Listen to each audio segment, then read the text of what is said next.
Hey guys, welcome back to the channel. If you're watching this video, probably you're about to sign your first teaching contract in China. That is really exciting. Congratulations. When I was signing my first contract in China, I wish there was a person who told me, Mary, slow down.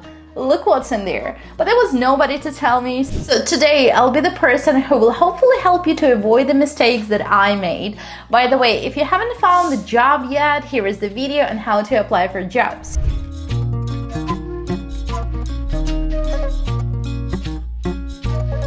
If I had to sign a new contract with another company, so here are the things that I would look out for. The first one is probably how the salary is going to be paid. It is very simple, but apparently a lot of new teachers fall for a scam. Your salary should be paid directly to your bank account. If your agent says that you signed the contract with the agent and the school will send your salary to the agent and the agent will pay you the salary, please do not fall for this because they just want to scam you. They just want a chunk of your money, and this is not the way it should be. Just make sure that the company, the school, kindergarten, or training center will pay you this money directly, not through the agent. The next one, when you're looking at the salary, please make sure that the salary in the contract is after tax, because otherwise it's gonna get a bit dodgy. In China, there is salary before tax and after tax. And you could use the calculator. If they tell you that you're gonna get 28,000 before tax, then you can open calculator. So we can open calculator here and we can just write here 28,000. And we say that 28,000 is approximately 22.4 thousand, right? But we should know that tax in China is always floating, it's always different. What your company will end up doing, they'll end up paying you different amount of money every month, and it will be very difficult for you to track down, did they pay you right or wrong, how much tax has been paid. So if you can convince them to put their after tax, then your life will be a lot easier. But I also know that it's kind of like, yeah, it's up to company. The next thing is tax return. If your company has this thing in the contract that you are not allowed to claim your tax back, I'm sorry, but that is bullshit. So that's your tax, your money, and you should be able to claim it back. My colleague claimed her tax return for the past like 3 or 5 years, and she got 10,000 US dollars just like a week ago. And this is the amount of money you'll be losing. So you should remember that, okay, if your salary is after tax or before tax, and if you're working legally, if you're on a working visa, you can claim your tax refund every year, or you can claim it when you decide to leave China. But again, this is something that you're entitled to, and make sure you're allowed to do it, and make sure that your company is paying taxes, because then you can claim them back, and that's a great thing. The next thing I would be looking for is a probation period. Probation period is pretty normal in China. They want to see your performance, but make sure that you know what the conditions are. First of all, how much will be your salary during probation period. If they offer you like 50% of salary, do not accept this. Your salary should be either the same or like, I don't know, 1,000 less, not more than that. If it is like 30% less, well, it's up to you whether you want to accept it or not, but I wouldn't accept this. During probation period, you will also have some other things that are not available to you. So make sure you ask them, and it is in the contract. Maybe there'll be some holidays. For instance, your contract starts in September, and in October there are long holidays, like 10 days holidays. Are you entitled to those holidays? Will they be paid for you?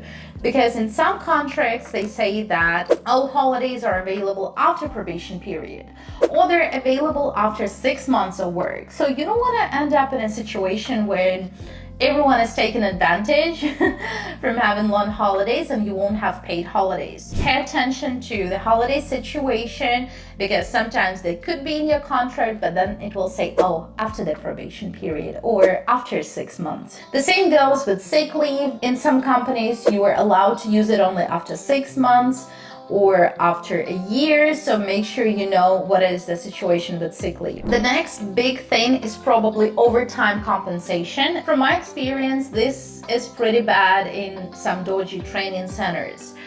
For example, in a training center, a teacher who is teaching 2 classes and teacher who is teaching 4 classes a day will be paid the same amount of money, because in a training center they always ask you to cover someone's class without any overtime compensation. They just really don't want to, if it is within your working hours. If you're coming on your day off, obviously this would go towards your overtime. But if it's within your working hours, nobody's going to give you overtime. So that is not okay, guys. So if you see that you will have overtime compensation within your working hours, for instance, you work 8 till 4:30, one of your colleagues is sick and you go to cover their class, you should get your overtime compensation for this, even though it is within your working hours. So in good schools, all work should be rewarded, it could be either your overtime, like time that you can use in the future and take a day off, or it could be money. So you could ask them what it is, and you can ask them to clarify in the contract. To me, it doesn't matter whether it's time or money, because either way, my time costs money.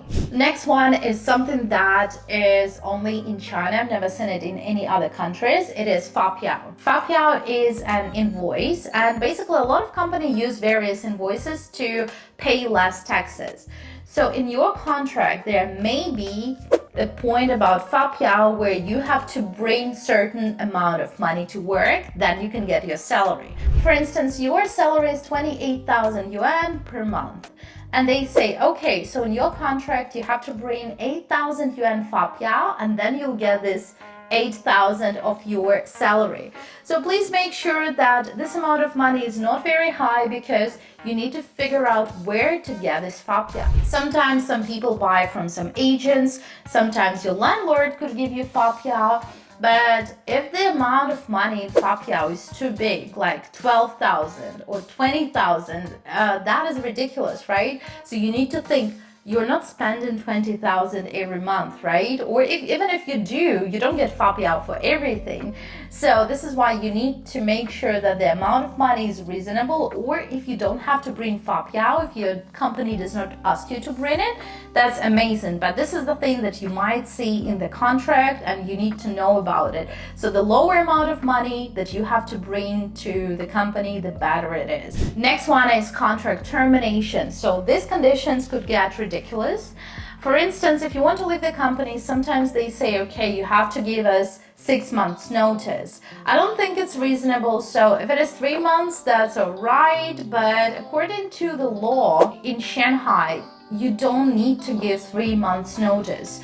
So do the research in the place where you live and make sure it doesn't contradict what is in the city where you live, because like 6 months or 3 months notice, that is ridiculous. So make sure you check what are the contract termination conditions if you decide to quit the job. For instance, they say, okay, if you don't want to extend the contract with us and you don't want to sign up another year, we will not give you summer holidays. That is not right?